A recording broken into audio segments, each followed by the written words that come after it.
Well, hey there, I am Bill Selak, and this is me talking. I guess that's why I named the podcast Bill Selak Talks. So I'm going to talk with you wearing 3 different hats. I normally talk just in ed tech, human educator, leader space. I'm going to do that.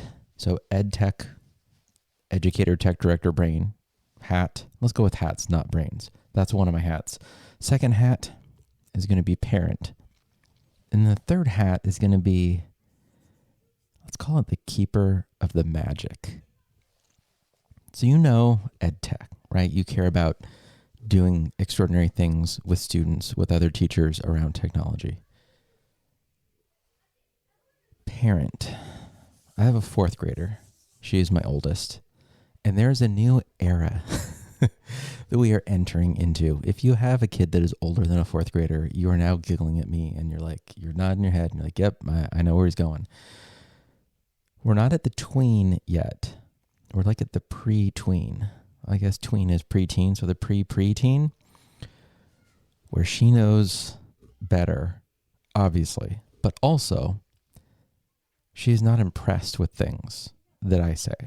Other people can say them and they will be impressive. I might have even, there have been examples where I have taught a teacher how to do a thing. They have done that with her, and then she said, look how brilliant and smart this teacher is. We did a cool thing. I was like, yeah, I helped the teacher do that. That's happened a couple times.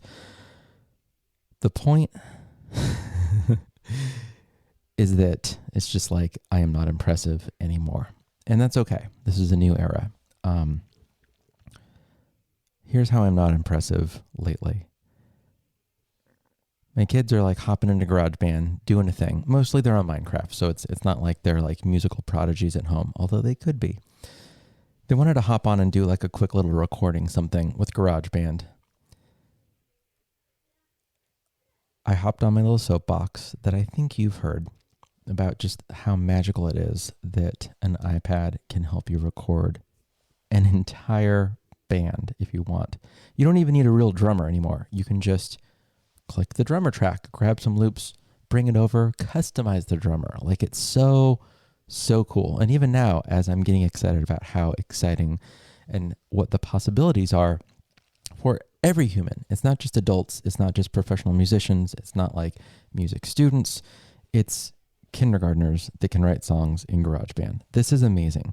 And so I start to share this, and she cuts me off, the 4th grader that she is, and she goes, I know, Dad, GarageBand is so great, blah, blah, blah. It's amazing, and this is why you went to college, which is true. So, at the very least, I'll give her credit that she is listening to me and knows that I legitimately went and got my undergrad in music because I wanted to be able to record my own music and record bands, because I love the idea of having a song in your head or being able to get together with a group of humans, write a song, play a song, but then to have that captured, it's so ubiquitous. We have music all around us. And I think so many people don't understand how extraordinary it is to be able to play a song and then have that captured. It's so cool.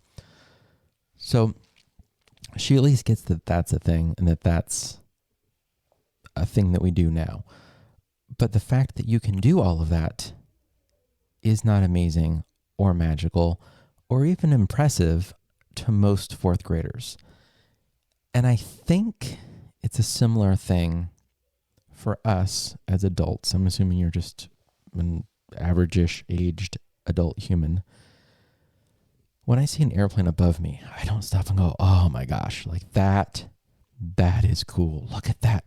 Look at that metal tube flying through the air, and you can go from LA to San Francisco in an hour.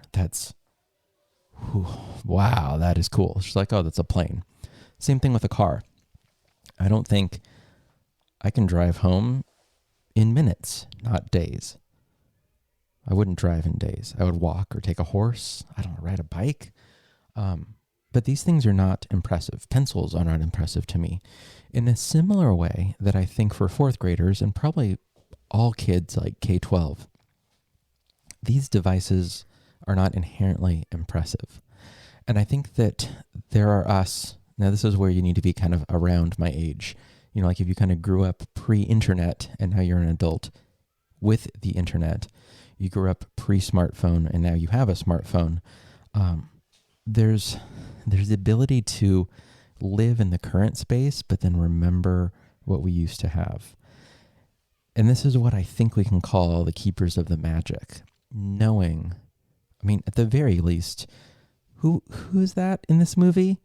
And as you're watching the movie at home, what do? You open up IMDb, you look at it, and you're like, oh, that's who they were. I used to spend months as a kid trying to figure out, even in high school and college, not even just a kid, even in early adulthood, until IMDb was really a thing. What's that person from? And it'd be months. And you'd like go out with your friends and hang out. And you're like, hey, have you seen this movie? Where is that person from? And that was it. You either like figured it out or you didn't. Like similar with song lyrics. My goodness. My friend Chris loved Pearl Jam. And I had the guitar tab book, like the teaches you how to play the notes on guitar, the sheet music. And it had the lyrics. So my dad had a home office, which was like a big deal in the 90s, with a copier. Whew. So I photocopied the sheet music, the guitar tab, and he had the lyrics. And that's how we used to get lyrics. Or you would just like look at the liner notes. So I think being able to live in both of these spaces where we are now, kind of not only the world's knowledge at our resources and fingertips and literally in our pockets or purses or whatever, satchels. Let's go with satchels. But we can also remember time pre-iPad, pre-smartphone, pre-GarageBand in this case, where you couldn't just record your own music. Like the intro. Here's the intro again. All right, so that's me playing guitar, the main melody. There's two guitars. There's one, if you're wearing headphones in your left and the right ear, you can hear the chugga chugga, the palm muted. Playing bass, and then I don't play the drums. Well, I play the drums poorly. But those drums, that was me dragging a drummer track into GarageBand. Here it is. Here's me not needing to play the drums, but being able to record drums.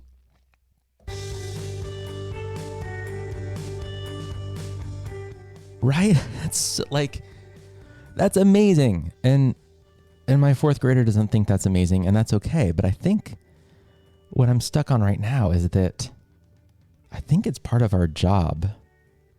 I mean, certainly as parents, to be like, blah, blah, back in my day. But it's not like, back in my day, we used to have to hike, and now we have cars. But like, back in my day, we had a 4-track. And now we don't. We have GarageBand. But it's like it's holding on to that magic that any kid at the school I'm at right now can record their own music. That is like, dude, that is some seriously cool stuff. That is some seriously magical stuff. And I almost wonder if it's more magical that it's not magical to them. That just obviously school is a place where I can write a song for a report, where I can write a song with my friends because I'm bored, where I can write a song for this project, where I can write a song and then play it at the walkathon or the talent show or whatever. You know, like there's so many different ways where students can use these amazing tools to do all of these cool things. And if we switch just a little bit to kind of wrap it up, hop on the project-based learning soapbox for just a little bit. You know, so much of when I was in high school, as my kids call it, in the 1900s, which is technically true, most of the way we got assessed, like there weren't a lot of options. You know, you could like, maybe the more interesting thing was like kind of stand in front of the class and give a report. But for the most part, it was like multiple choice tests or written tests. And that was kind of it to demonstrate your knowledge. You know, poster board. And that's, you know, like there wasn't a lot.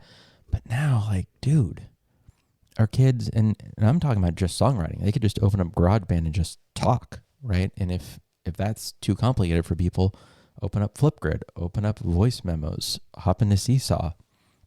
So many very, very simple ways where kids can just hit the record button, talk with just their voice or talk with video and explain their thinking, explain their learning, aim the camera down at whatever they just wrote and explain why they did what they did, aim the camera and have them kind of orally annotate the drawing or the diagram they just made. Like so many exciting possibilities for kids to be able to create, to demonstrate their learning. And I think as we go through and pivot away from just consumption with kids towards more creation with kids, there's a magical place, cue the outro music, there's a magical place where we can hold just how cool that is, because we certainly grew up with not nearly this robust technology, and a lot of us probably started our careers without this much robust technology. It's really exciting. So go out there, get out there and create, do some amazing things with your students. Don't forget about that magic that we have in our pockets called GarageBand, called phones, called iPad. It's an exciting time. My name is Bill Selak. This has been me talking.